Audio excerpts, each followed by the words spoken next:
Bueno, buenos días a todos, buenas tardes casi. ¿Cómo andan? Bien. ¿Cómo la están pasando? Muy bien. ¿Bien? Bueno, me alegro mucho. Bueno, yo elegí para charlar hoy un poco el tema de el yoga y las emociones, ¿sí? Y la verdad que elegí este tema porque dentro de mis estudios de coaching ontológico, siempre como que me dio la sensación, un poco más que la sensación, que en general tenemos poca educación emocional. Generalmente nos falta educación emocional, ¿sí? Y esto es un poco, a ver, es el resultado de toda una historia, ¿no? Porque en ciertos círculos se ve a la persona como un ser racional. En otros círculos se ve a la persona como un ser espiritual. Y está bien, es un ser racional la persona, el humano, ¿sí? Es racional, es espiritual, pero también es emocional. Y de eso nos empezamos a dar cuenta hace relativamente poco. Porque antes parecía como que estaba la persona ahí, a la persona le pasaba una emoción y la emoción se iba y listo. ¿Sí? Pero no. La emoción es constitutiva de la persona. La emoción va a formar parte de lo que somos, va a formar, digamos, nos va a formar a nosotros en el mundo, va a decidir cómo interactuamos con el mundo, cómo nos ven. Aquellas emociones a las que tengamos cierta tendencia va a marcar nuestra personalidad. Algo más curioso todavía. ¿Saben? ¿Alguien sabe algo de Ayurveda? ¿Saben lo que es rasa? ¿A qué se llama rasa en el Ayurveda? Al sabor. Hay diferentes razas, hay diferentes sabores. Y saben que rasa también se traduce como emoción. Y más de una vez nosotros acá, sin tener ni idea de Ayurveda, sin tener ni idea de cómo viene esto, decimos, no, esta persona es un amargo. Es lo mismo. O es una persona tan dulce. Es lo mismo. Estamos usando un rasa, un sabor para definir una personalidad que obviamente es el fruto de todas sus emociones y todas sus características. Y bueno, les decía, hasta hace relativamente poco, estoy hablando unas décadas atrás, no se le daba mucha importancia al tema de las emociones como tales. ¿Sí? Hasta incluso estaba un poco esa idea de que, bueno, la mujer es un ser más emocional y el hombre no tanto. ¿O no? Y eso es porque todavía y hasta hace bastante poco quedaba un poco como ese dejo, ese resabio del hombre recio, serio, que básicamente manifestaba una sola emoción. O sea que si estaba triste, actuaba enojado. Si estaba celoso, actuaba enojado. Si estaba enojado, actuaba enojado. Entonces es como que la única forma de actuar, ¿vieron? Es esa imagen del hombre recto, siempre inmutable, que actúa siempre enojado. Eso es una pésima gestión de la emoción también. O, insisto, sin irnos muy atrás. Cuando yo era chico, uno no se animaba a hacer algo porque tenía miedo. ¿Y qué te decían? Tiene miedo, es una nena. Como si el varón no pudiera sentir miedo. Y así muchas cuestiones como estas. Y nos falta manejo, nos falta estar acostumbrados al manejo de las emociones. Hoy manejamos más rápido internet y un celular que las emociones. Y lo manejamos más rápido y cada 2x3 seguramente habrán visto que aparece un tuit de un famoso y al rato lo borra. Claro, se dejó llevar por la emoción, los dedos se movían más rápido que su propia gestión de emociones, ¡pum!, mandó el tuit y después tuvo que borrarlo cuando se pudo dar cuenta de lo que estaba haciendo. ¿Me siguen? Bien. Entonces, a ver, en cierto sentido, vamos a hablar un poquito de lo que es gestión de las emociones. Hasta ahí, ¿sí? No vamos a poder hablar mucho. Pero ¿por qué lo vinculo esto con el yoga? Muy simple. El yoga es gestión. El yoga es capacidad de administrar. Cuando practicamos yoga, estamos siempre gestionando, siempre administrando. Y si estamos haciendo ejercicios de respiración, estamos gestionando el aire, Y si estamos haciendo pranayamas, estamos gestionando, administrando nuestra energía. Y si hacemos asanas, vamos a administrar y gestionar la fuerza, la permanencia. Y más, ustedes, ya vi que muchos son profes o están rumbo a ser profesores. El profesor gestiona más todavía porque gestiona el cuerpo de los demás, la actividad de los demás, la práctica que están haciendo sus alumnos. Y el profe de yoga va a gestionar la voz, la forma para conducirlos a los alumnos a donde quiere que lleguen. O sea que el yoga es gestión. ¿Sí? Por eso en la gestión de las emociones yo encontré herramientas tan útiles en el yoga. Además, el yoga nos permite algo que es pero magnífico. No puede haber gestión alguna de las emociones, ¿sí? Es imposible que podamos gestionar una emoción si no podemos primero identificar la emoción. Y esto yo lo digo, van a decir, bueno, es algo muy obvio, yo sé qué emoción estoy sintiendo. Y estoy seguro que más de una vez uno no tiene cabal conciencia de cuál es la emoción real que está sintiendo. ¿Sí? En todo esto el yoga también nos brinda ciertos recursos, ciertas posibilidades. Y como les decía, si bien en menos de una hora no vamos a poder abarcar todas las emociones, de hecho, ni siquiera aunque pensemos en 4 o 5 emociones básicas, tampoco podríamos llegar. Pero sí quiero que comprendamos, aunque sea un poquito, cómo es la mecánica de la emoción. ¿Sí? Cómo es la mecánica, cómo están funcionando las emociones en nuestro cuerpo. A ver si con eso después, bueno, el próximo paso será gestionarlas correctamente. Pero bueno, si tenemos tiempo, alguna emoción va a ir surgiendo por el camino y vamos a poder charlarla. ¿Están de acuerdo? ¿Quieren que empecemos? Muy bien. A mí me gustaría primero definir la emoción, así todos sabemos más o menos de qué estamos hablando. ¿Sí? Y la emoción se define en una frase de un renglón. La emoción no es más que una respuesta, ¿sí? La respuesta del cuerpo, una respuesta fisiológica a un estímulo. Así de simple. Eso es una emoción. Ni más ni menos. Imagínense que eso es en parte lo que nos va a estar formando nuestra personalidad y toda nuestra forma de conectarnos con el mundo, todo ese simple renglón. Pero hay mucho ahí adentro, hay mucho que podemos hablar. Primero, decimos que la emoción es una respuesta, ¿sí? O sea que de algún modo algo gatilla, algo genera esa emoción. ¿Alguna vez les pasó que tuvieron un sueño feo, un sueño horrible y se levantaron una sensación de angustia? Y a lo largo del día tuvieron esa sensación, quizás al otro día un poco también, pero ya bueno, el tercer día se fue yendo. ¿Sí? Claro. Eso fue una respuesta a un estímulo. O van por la calle y se asoma un perro a ladrar y uno se asusta. ¿Les pasó alguna vez? O esta es la peor. Tocan así el bolsillo y no está el celular. Eso es una emoción. Después si no, lo dejé en la mochila, está cargada, bueno, ahora sí. Bueno, ven, hay un estímulo que me genera una respuesta fisiológica. Eso es una emoción. Ahora bien, el estímulo genera una respuesta. Y tenemos que hablar de un par de cositas, sobre todo para diferenciar emoción de otra cosa. Dijimos, esta respuesta, esta emoción va a durar lo que dure el estímulo. ¿Entienden? ¿Sí? Cuando me di cuenta que el celular estaba en otro lado, cuando se fue yendo ese recuerdo del sueño, de a poco la emoción va bajando. ¿Sí? Queda un poco residual durante un tiempo, pero después desaparece. ¿Entienden eso? O sea que la emoción es temporal. ¿Sí?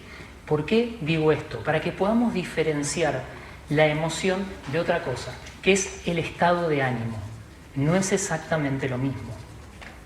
El estado de ánimo también es una emoción, es una emocionalidad, vamos a decirlo así, pero es una emocionalidad subyacente.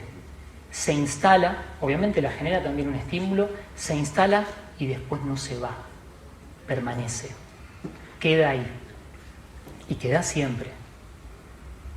¿Me entienden? Y, a ver, voy a hacer una pequeña pausa, aclaro otra cosa y retomo esto del estado de ánimo, ¿sí? Las emociones no son ni buenas ni malas, ni negativas ni positivas. Las emociones son emociones. Punto. ¿Podemos partir de ahí? ¿Me van siguiendo? Bien. Ahora, ¿qué pasa? Hay emociones que de por sí van a ayudarnos a abrir posibilidades. Y otras emociones que voy a necesitar una correcta gestión para que me sirva para abrir posibilidades. ¿Sí? Por ejemplo, el miedo. Si yo les digo la emoción miedo, ¿cómo la tomarían? ¿Como una emoción que está buena, que nos va a ayudar un montón, o una emoción que nos va a tirar un poco para abajo? Nos paraliza, bloquea. Paraliza, bloquea. Perfecto. Bien. ¿Por qué? Porque hay que saber gestionarlo el miedo. Volvemos, ni bueno ni malo, ni negativo ni positivo. Hay que poder gestionar ese miedo. A mí me encanta la visión de un orador motivacional que se llama Clarick. Y me parece genial, sobre todo en tema del miedo. Él dice algo así como que no vamos a poder dejar de tener miedo. El miedo va a estar, ¿sí? Ahora vamos a ver cómo lo gestionamos. Por ejemplo, supongamos que tenemos un trabajo que no nos gusta. No sé si conocen a alguien que les pueda pasar eso, pero supongamos que tenemos un trabajo que no nos gusta, no nos hace feliz, no nos deja conforme. Y no queremos dejarlo, no queremos encarar otra cosa por miedo. ¿Sí? Bueno, el miedo no se va a ir.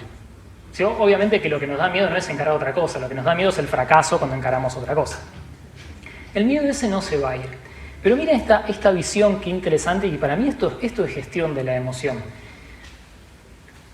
Uno puede usar ese miedo y puede potenciarlo ese miedo y puede pensar, a ver, y eso es un poco lo que se hace en una sesión de coaching, pero no es que se lo dice el coach, sino que el mismo coachee, la misma persona que está sometiéndose a esa charla va llegando.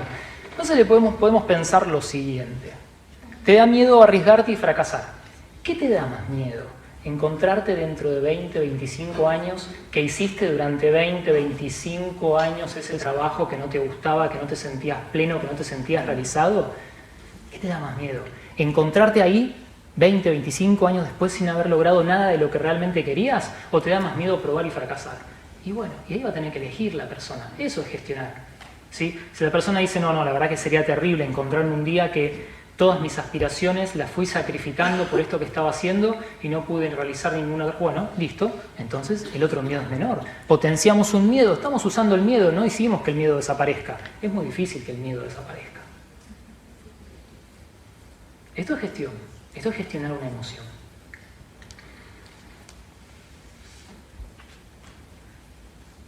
¿Se acuerdan que les decía entonces que la emoción es una respuesta a un estímulo? ¿Sí? Perdón, esto lo estaba con el tema del, ¿se acuerdan? Del estado de ánimo. ¿Sí? El estado de ánimo es una emocionalidad y es permanente. Esto ya es mucho más complicado, acá ya la gestión es muy difícil. De hecho, si esa emocionalidad en la que estamos cuando estamos en ese estado de ánimo es una emocionalidad como la tristeza, posiblemente ese estado de ánimo ya sea patológico y sea un estado de depresión y ya no hay gestión posible, ya requiere un tratamiento de un profesional. ¿Sí? Ese es el problema del estado de ánimo. La emocionalidad es persistente y no hay estímulo que sacar porque la emocionalidad está siempre. Y es muy complicado porque siempre decimos como que el estado de ánimo es como un vidrio de un color en particular. Y cuando uno está en ese estado de ánimo, toda la realidad, todo lo que aprecia está siempre teñido de ese color.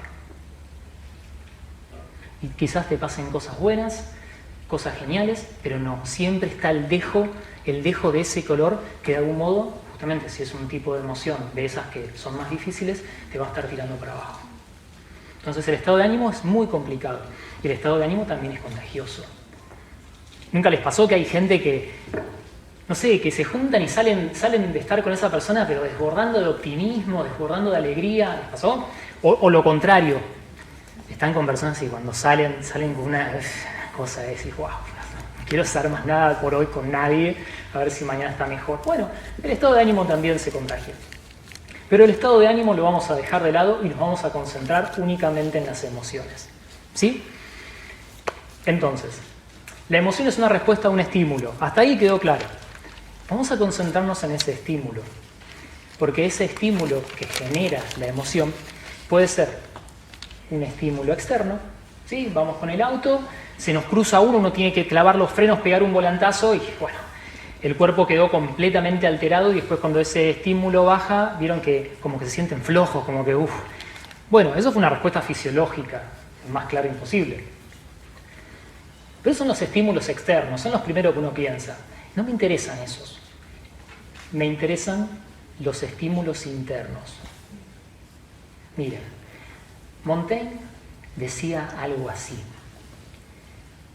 Mi vida ha estado repleta de terribles desgracias, la mayoría de las cuales nunca ocurrió. Acá están. Siempre tenemos que hacer algo y empezamos a pensar todo lo malo que podía pasar. Y esto se habla mucho y se han hecho estudios, han dicho, che, muchachos, perdonen, pero de todas las cosas malas que podían pasar, un 10% pasará. O sea que el otro 90% no fue, no pasó. ¿Y qué pasa? Y esto es lo grave. Uno está ahora en el presente y tiene que hacer algo al día siguiente o tiene que encarar un proyecto y empieza a pensar, todo lo que puede salir mal, todo lo que puede salir mal, todo lo que puede salir mal, todo lo que puede salir mal, y mal, y mal, y mal. Pero no es que uno dice, bueno, si ahí sale mal eso, ahí me voy a sentir muy mal. No. Ese estímulo no va a disparar una emoción en el futuro. ¿Cuándo dispara la emoción? Ahora. Una cosa que nunca ocurrió funciona como estímulo, que me lo inventé yo y me genera una emoción ahora. Ahora en mi presente. Y eso es terrible porque en el presente es cuando uno acciona. En el presente es cuando uno decide a dónde va. Entonces capaz que por esa emoción, imaginamos, ¿vamos a accionar igual si estamos optimistas o si tenemos miedo o inseguridad? ¿Vamos a accionar? No, vamos a accionar igual. Entonces quizás todo este rollo, este mambo que me hice, me genera una emoción, que es una emoción de esas que requiere mucha gestión, que me cierra oportunidades y me privo de accionar. Entonces, por un futuro que todavía no ocurrió, que no sé si va a ocurrir, evito hacer eso que me podía conducir a ese futuro que quizás ocurrió o quizás no. Eso es genial. Así accionamos, así actuamos. Entonces muchas veces por estos fantasmas dejamos de hacer cosas. Y ojo, no solo el futuro, también en el pasado. También en el pasado. ¿Alguna vez han tenido una charla, una discusión? Algo que les molestó. Y después se quedaron como pensando en eso. Y reviviendo la conversación una y otra vez, y la revivieron, y yo le dije esto, y él me dijo eso, y yo le podía haber dicho esto, y cómo no se le habré dicho, y la siguen masticando, y masticando, y masticando. Bueno, una cosa del pasado, que ya está, ya no existe más, me está generando una emoción ahora. Y ojo, ¿se acuerdan que no sé cómo vienen con la Ayurveda, pero en la Ayurveda, las emociones no digeridas, acá estoy masticando algo, o sea, todavía no lo digerí. Las emociones no digeridas generan ama. ¿Qué es ama? ¿Alguien sabe lo que es ama? Toxina. Ama, me genera ama todo esto, toxina. Es decir, una cosa que por más que el nombre sea lindo, no tiene nada de lindo, va a estar dando vueltas en el cuerpo y va a ir ahí, ¡pum!, justo al lugar del cuerpo donde más débiles estamos y nos genera enfermedad, patología, todo. Es un negoción el que hacemos, ¿no? O sea, nada. El pasado que ya pasó, que ya fue, el futuro que todavía no es, y estamos mortificándonos acá en el presente, sufriendo por esas dos cosas.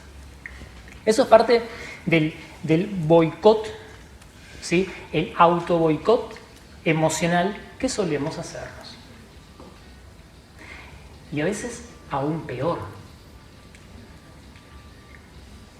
Los bata, miren acá. Los pitas sé que están mirando acá, no escuchen mi celular. ¿Sí? No sé cuántos saben de Ayurveda. Ahí Germán había tirado un par de chistes de Ayurveda y no sé si todos lo pasaron. Pero los bata que ya están, qué linda musiquita. ¿Sí? Los pitas están así, ¿sabes? Así que, por favor, concentrados. Bueno. El autoboicot. Así estamos siempre en este autoboicot emocional. ¿Sí? Y a veces peor todavía, esta emoción que nos despertamos nos genera otra emoción. ¿Se acuerdan cuando les dije hace un rato que a veces no es fácil identificar una emoción? ¿Sí? Bueno, porque capaz que todo esto que pensé y me generó miedo. Pero después digo, no, ¿cómo le voy a tener miedo a esta pavada? Y me empieza a dar vergüenza ese miedo. Y después tener vergüenza a ese miedo me enoja. ¿Y cuál emoción tengo que gestionar después? ¿El enojo, la vergüenza o el miedo? Y sí, esto es muy común, una emoción genera otra emoción, pues ya tenemos un lío, no sabemos qué sentido, cómo hacer esto. Esto es normal, ¿sí? Nos pasa mucho. Es algo habitual. ¿Y el yoga? Bueno, ahí está el yoga.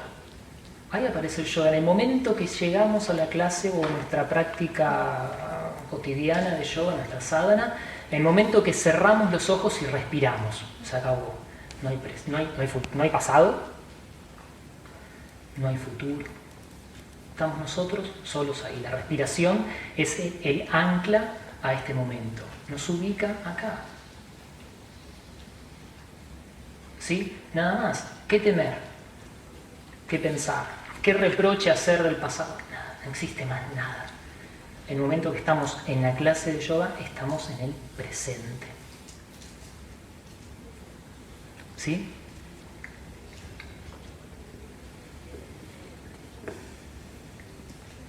¿Me van entendiendo más o menos? Bárbaro.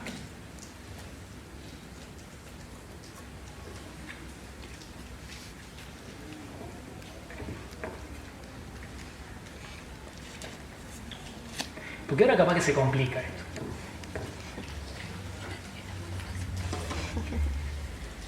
¿Se acuerdan que les dije? ¿Cómo era? ¿Qué era una emoción? Dijimos. Perfecto, muy bien, excelente. Es la respuesta a un estímulo, excelente. Y acá arruino, ahora voy a arruinar todo lo que les dije. No, escuchen. En sí no es el estímulo lo que genera la emoción. Lo que genera la emoción es nuestro juicio sobre ese estímulo. ¿Alguna vez les pasó que se cruzaron con alguien y alguien les cuenta algo que le esté pasando y uno dice, che, pero para eso no te molesta? ¿Cómo haces para bancarte eso? ¿Les pasó alguna vez? ¿Sí? O que no pueden entender cómo la persona transita eso y de esa forma. Porque es el mismo estímulo. Entonces, ¿qué es lo que cambia? Y cambia el juicio. Tenemos juicios distintos sobre el mismo estímulo. Es el juicio sobre ese estímulo lo que me va a generar la emoción. ¿Sí? A veces el juicio y a veces peor, a veces el prejuicio, que será otro tema, más complicado todavía. Pero los juicios están siempre. Los juicios están siempre. De hecho, yo llevo acá 23 minutos. ¿Cuántos juicios tienen sobre mí ya? Ahí se ríen los que se ríen. Vos, ahí está. No te voy a pedir que lo digas, pero bueno, ya está. Y capaz que cambió el juicio, incluso desde que me senté, que empecé a hablar. Y capaz que cambia el juicio. No importa. Pero quiero que piensen lo siguiente. ¿Sí? Porque ustedes, a ver, ya acá tenemos grandes maestros, tenemos futuros grandes maestros, grandes profesores, grandes practicantes de todo. Bueno, los que están en vías a ser profesores, ¿sí? ¿Han pensado qué emoción les va a generar el juicio de los demás? ¿El juicio de sus alumnos? Porque en el momento que uno se sienta acá, en el momento que uno está delante de la clase, si hay 10 alumnos en la clase, ¿cuántos juicios va a haber? 20, pero no importa. No se preocupen, podrían ser más. ¿Y cómo van a reaccionar a esos juicios? Pues van a tener que tener un juicio sobre el juicio de los alumnos para ver qué emoción les genera. Y no van a poder decir, bueno, mira, si el juicio es lindo, va a estar todo bien. Si el juicio es malo, no lo voy a escuchar. No, porque el juicio que van a tener es uno solo. O sea, que te importa lo que dicen o no te importa lo que te dicen. Es un tema que yo se los planteo mucho a mis alumnos, ¿sí? Cuando están formando. Van a estar con el juicio de los demás. Y no es más que el juicio de los demás, no se preocupen, ¿sí? Por eso yo propongo, bueno, esto también es un poco gestión, ¿sí? Ante el juicio reaccionamos siempre igual. El juicio es bueno, gracias. El juicio es malo, gracias. Listo. Seguimos. ¿Sí? Pero ojo con la emoción y cómo sufren, cómo padecen el juicio de los demás. Hay gente que le afecta mucho, mucho. ¿Sí? He conocido alumnos que me han dicho que no querían dar el examen práctico, que es dar una clase. No querían, preferían no llevarse el título. Porque no podían, les daba mucho miedo. ¿Sí? Ahora están dando clases, les digo. Bueno, sigamos. Vamos a aclarar un poquito esto de los juicios, ¿sí? Porque en el mundo tenemos hechos y tenemos juicios. Los hechos son las cosas que ocurren, las cosas que acontecen. Y los juicios son, bueno, obviamente, un poco nuestra valoración, nuestra opinión, que está cargada de nuestras creencias, de nuestra cultura, nuestra educación, todo. Sí, básicamente el juicio es una valoración, ¿sí? A diferencia de los hechos. ¿Me siguen hasta ahí? ¿Cuál es el problema? Uno de los problemas. Que muchas veces nos presentan juicios o ya hechos enjuiciados como si fueran meramente hechos. Esto es muy común en los medios de comunicación. Entonces a uno te transmiten el hecho para que vos utilices tu juicio para ver qué emoción te genera. No, ya te transmiten el hecho cargado de una emocionalidad semi-procesado, semi-enjuiciado, y uno se adhiere a ese rumbo. Esto es habitual. Entonces, estamos en lo mismo de siempre. Ese juicio, digamos, esa emoción que a mí, esa emoción que estoy sintiendo, ¿está generada por un juicio mío o está generada por un juicio de otro? Y no va a ser lo mismo. ¿Saben lo que son los samskaras? ¿Quién dijo sí? Ahora me levantan la mano. Allá atrás, ¿quién dijo sí? Bueno, sí. Menos mal. Bueno, los samskaras son, a ver, es un tema muy complejo, ¿sí? Pero bueno, son como ciertas conductas repetitivas que solemos tener que de algún modo van generando hábitos, ¿sí? Y esos samskaras están construidos por muchos juicios, y muchos juicios no son nuestros. Muchos juicios fueron, por suerte y por desgracia, quizás nos los brindaron nuestros padres, nuestra educación, nuestra escuela, todo. Sí, estamos llenos de juicios. Entonces uno puede pensar, bueno, a ver, este juicio que a mí me dispara esta emoción, ¿es un juicio mío o no es un juicio mío? ¿Realmente es un juicio mío? Hay dos cosas, hay dos salidas. Si no es un juicio mío, listo. ¿Para qué seguirlo? Y si es un juicio mío, el juicio se modifica. El juicio no es una construcción firme y que es intocable. El juicio no es más que una mera declaración. El juicio es una declaración lingüística. ¿Sí? Nada más que eso. Uno puede cambiar sus juicios simplemente con cambiar sus juicios. Y no requiere mucho misterio. Si este juicio a mí me está generando una emoción que no me está siendo útil, en vez de estar atacando la emoción, no, volvamos un poquito más atrás. ¿Cuál es el juicio que estoy teniendo? ¿Puedo alterar este juicio? Sí, el juicio se altera. Se cambia el juicio y resultado inmediato, se cambia la emoción que me genera ese juicio. El tema es que las emociones son una herramienta, por no decir un arma, para lucrar. Se lucra, hoy se lucra con las emociones, particularmente con una emoción, el miedo. El miedo. El miedo es una emoción lucrativa, así de simple se lo digo. Y en todos, a ver, toda la sociedad de consumo, el 80% de la sociedad de consumo, asumiendo que el 20% que dejé afuera es lo que de verdad necesitamos consumir, pero todo el resto de la sociedad de consumo está toda estructurada en torno a el miedo. El miedo. Y lo hacen muy simple esto. ¿Sí? No sé, tanto con las mujeres como con los hombres. El esquema es muy simple. Agarran una mujer que más o menos cumple ciertos parámetros estéticos, la toman, la modifican por computadora y te ponen abajo la imagen de la figura humana ha sido retocada digitalmente. ¿Lo vieron? ¿Sí? Nunca lo vieron todos lados. Ahora cada cartel le ponen abajo la imagen de la persona ha sido retocada o modificada digitalmente. Entonces, ahora una mujer que más o menos cumple ciertos parámetros estéticos. La adulteran por completo con un programa de computadora. O sea que ya esa mujer ni siquiera es la mujer real, ¿sí? Porque le cambia la nariz, la piel, las cejas, las pestañas, los labios, el busto, toda modificada. Y la presentan como que es la mujer estándar a la que tienen que alcanzar, que toda mujer tiene que alcanzar ese estado. Pero ni siquiera el original es de ese estado, pero no importa, así tiene que ser. Ah, no sos, y bueno, no vas a ser aceptada, no vas a ser querida, no vas a tener nada. Pero siempre está la salida, todas las cositas que te venden para de algún modo acercarte a esa imagen ilusoria y real que no existe, que es una cosa, o sea, más allá de la mera, como hablábamos antes, forma y nombre, más allá de todo eso, no existe en ningún lado.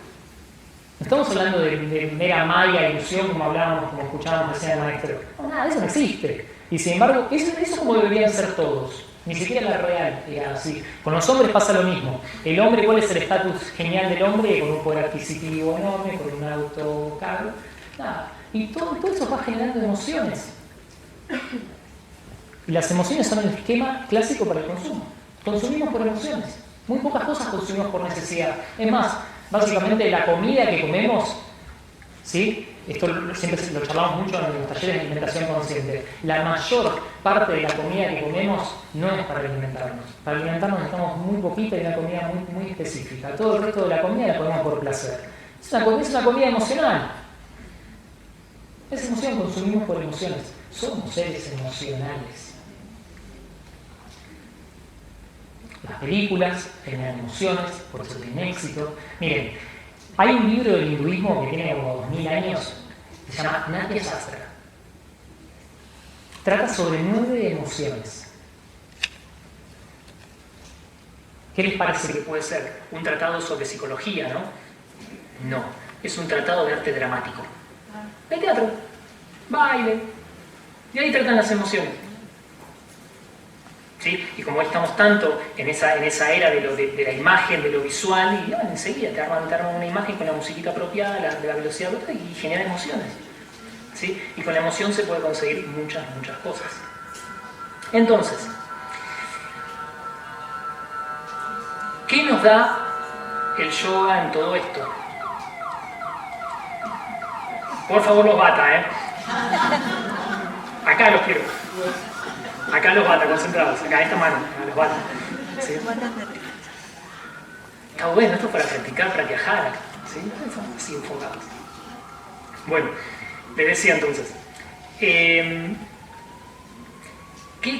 ¿Dónde está el yoga en todo esto? Bueno, el yoga nos da una cosa genial. El yoga nos da silencio. El yoga nos da silencio. Nos ofrece silencio. ¿Sí? ¿Silencio en qué? Van a decir. Silencio en la mente. ¿Se acuerdan de Patanjali? Sí, recién lo mencionaba el maestro. Hay un sutra que dice algo así como que el yoga es el cese de las fluctuaciones de algunas traducciones dicen conciencia, que no sería apropiado, la conciencia no va a fluctuar nunca, pero, como decía correctamente el maestro, de la mente. ¿Y de qué mente estamos hablando? Estamos hablando de una parte de la mente que se llama manas. ¿Sí? Manas es la mente que está siempre así alterada y que sigue a los sentidos y que después también coordina lo que es la acción. ¿Sí? Y claro, está siempre completamente bombardeada por estímulos, continuamente bombardeada por estímulos, presa de los sentidos y está siempre alterada. Es la que cuando nos queremos sentar a meditar, está todo el tiempo pensando cosas y no puedes decir, bueno, me voy a concentrar, y pasabas en la ambulancia y te dispersabas. Esa es manas. Manas, yo siempre lo cito, estoy casi seguro que lo escuché a Ramiro Calle, que decía algo así como que Manas era un mono ebrio que saltaba de rama en rama. Eso es Manas, y está completamente alterado. Y claro, con todo esto ve cosas con los sentidos, toma los sentidos, dirige las facultades de acción, así, continuamente. ¿Sí?